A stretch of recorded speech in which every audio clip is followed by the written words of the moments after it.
Bienvenue sur Africa 24 dans cette nouvelle édition du QG Weekend. Voici les titres de l'actualité. La situation socio-politique qui prévaut au Cameroun depuis fin 2016 interpelle la communauté internationale. Plusieurs diplomates ont effectué des visites dans le pays ces derniers mois pour manifester leur engagement à soutenir le maintien de la paix.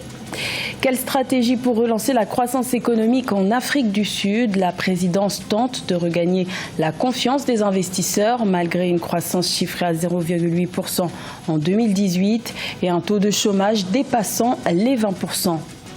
Et des fortes pluies au Mali ont provoqué des inondations meurtrières dans la capitale Bamako le 16 mai. Le bilan officiel fait état d'une dizaine de pertes en vie humaine et d'importants dégâts matériels. Une assistance particulière est apportée aux sinistrés. Mais tout d'abord au Bénin, après l'installation des députés sous haute sécurité, le nouveau président du Parlement a été élu ce vendredi 17 mai. Il s'agit du député Louis Vlavonou de la liste de l'Union progressiste. Le nouveau président de l'Assemblée nationale béninoise a été élu avec 78 voix pour et 1 contre. Son élection déjoue tous les pronostics et confirme la rupture avec la tradition d'équilibre régional qui prévalait jusque-là au Bénin, une tradition qui voulait que les postes entre la présidence de la République et la présidence du Parlement soient répartis entre le Nord et le Sud. Notons que depuis 1995 jusqu'à l'arrivée du président Patrice Talon au pouvoir depuis avril 2016, le poste de président de l'Assemblée nationale avait toujours été occupé par un parlementaire originaire du Sud. La situation sociopolitique camerounaise est sous haute tension depuis fin 2016. Entre la crise des séparatistes anglophones et l'arrestation de l'opposant Maurice Kamto et de ses partisans en janvier 2019, le climat est loin d'être apaisé, ce qui explique la venue de plusieurs représentants de la communauté internationale ces derniers mois pour tenter d'aider le gouvernement dans le maintien de la paix. Reportage de notre correspondante Viviane Bauken. Les autorités camerounaises multiplient les actions en vue de la résolution de la crise anglophone. Sur le plan sociopolitique, on a noté la création du Comité national de désarmement, de démobilisation et de réintégration et l'accélération du processus de décentralisation, ainsi que le lancement d'un plan d'urgence humanitaire de plus de 12,716 milliards de francs CFA. Malgré toutes ces mesures, les tensions demeurent dans les régions anglophones du Cameroun. Toutes les démarches qui sont entreprises par le gouvernement camerounais dans l'optique de la résolution de la grave crise politique, idéologique, identitaire et sécuritaire qui secoue les parties anglophones du pays sont des mesures qui sont intéressantes et qui sont appréciables du point de vue de leur consistance. Depuis 2017, la crise socio-professionnelle de départ s'est radicalisée, entraînant une réponse militaire des autorités. Une erreur stratégique de l'avis de certains observateurs. Des populations se plaignent de ne pas être entendues, de ne pas être écoutées à la hauteur de leurs desiderata, que leur point de vue ne soit pas intégré, ne soit pas pris en compte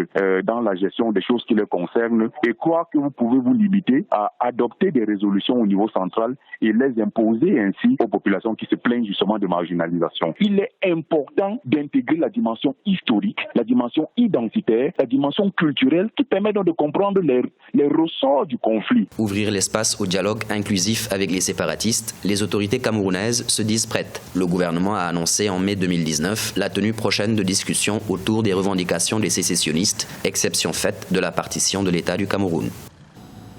Également dans l'actualité en Tunisie, le parti présidentiel Nida Tounes risque de se présenter en rang dispersé aux élections législatives du 6 octobre 2019. Le parti, qui est miné par des conflits internes, a présenté 2 listes concurrentes à la commission électorale ce vendredi 17 mai pour les élections municipales partielles.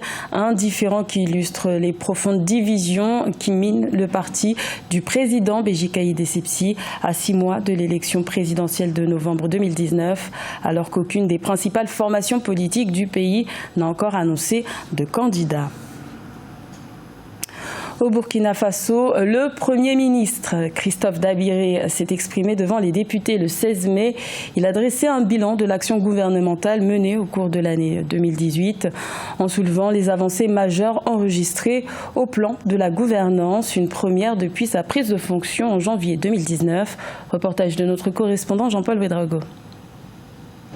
Le Premier ministre Christophe Dabiré, pour son premier bilan, était face à la représentation nationale ce jeudi 16 mai 2019. Dans un effort de synthèse, il y a dressé un bilan positif de l'action gouvernementale au titre de l'année précédente. Parmi les avancées à retenir des 5 grands axes de sa déclaration de politique générale, les réformes institutionnelles, la préservation de l'intégrité du territoire, la consolidation des valeurs fondamentales de liberté, de justice et des droits humains, ce malgré le contexte sécuritaire particulièrement difficile.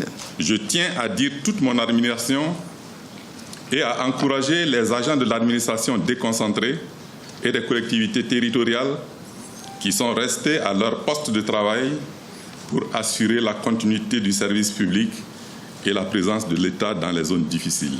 Un discours tenu en l'espace d'une heure est largement teinté d'une volonté de vaincre le terrorisme. Je suis très satisfaite de ce discours de son Excellence, donc le Premier ministre, qui a fait un discours qui appelle à la conciliation, qui appelle à la cohésion, à l'unité. Il y a des éléments dans le discours qui montrent un certain pragmatisme et la mise en œuvre d'un train de mesures qui sont supposées nous permettre de remporter la victoire sur le terrorisme. Avec une croissance économique de 6% en 2018, l'amorce véritable du processus de réconciliation reste bien entendu l'un des défis majeurs auxquels son gouvernement promet de s'attarder en 2019 afin de garantir la bonne mise en œuvre du Plan national de développement économique et social, le PNDES.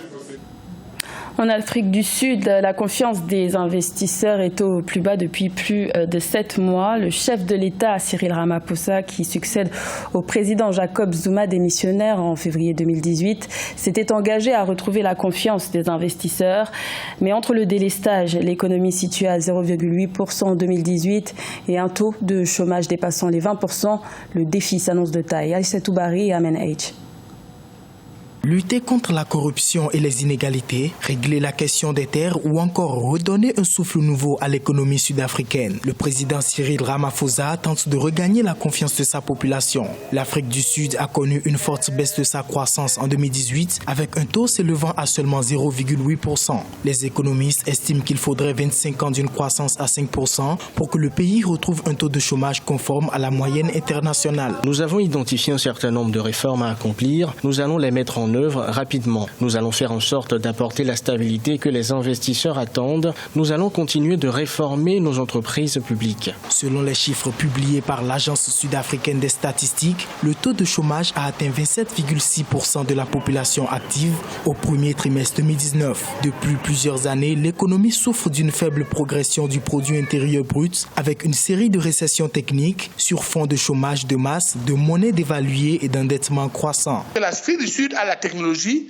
l'Afrique du Sud a l'industrie, l'Afrique du Sud a l'énergie. Donc, il n'est que question de politique pour changer de façon radicale le comportement du secteur minier au secteur agricole et beaucoup plus concentré au niveau des petites et moyennes entreprises. Malgré la richesse de son industrie et ses infrastructures, l'Afrique du Sud peine toujours à se relever des suites de la crise financière mondiale de 2008. Les agences de notation ont même rétrogradé le pays au rang des investissements spéculatifs. Le président Ramaphosa a promis d'éradiquer la corruption, de faire revenir les investisseurs étrangers et de créer des emplois.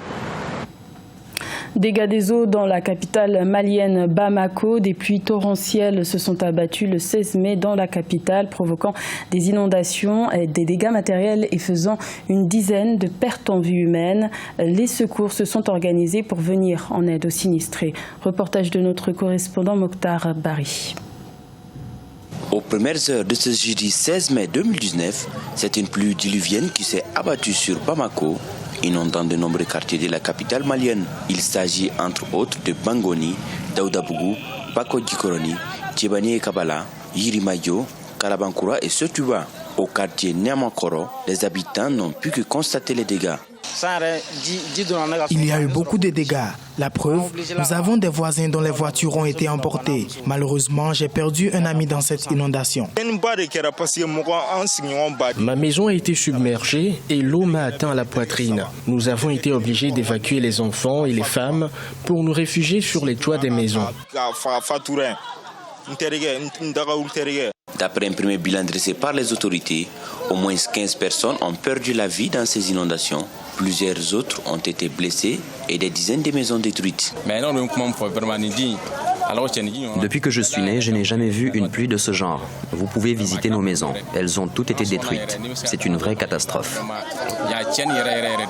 Le gouvernement malien, à travers la plateforme nationale de réduction des risques de catastrophes, a tenu une réunion d'urgence co-présidée par les ministres de la Sécurité et de la Protection civile, de la Santé et des Affaires sociales, de l'Environnement, de l'Assainissement et du Développement durable.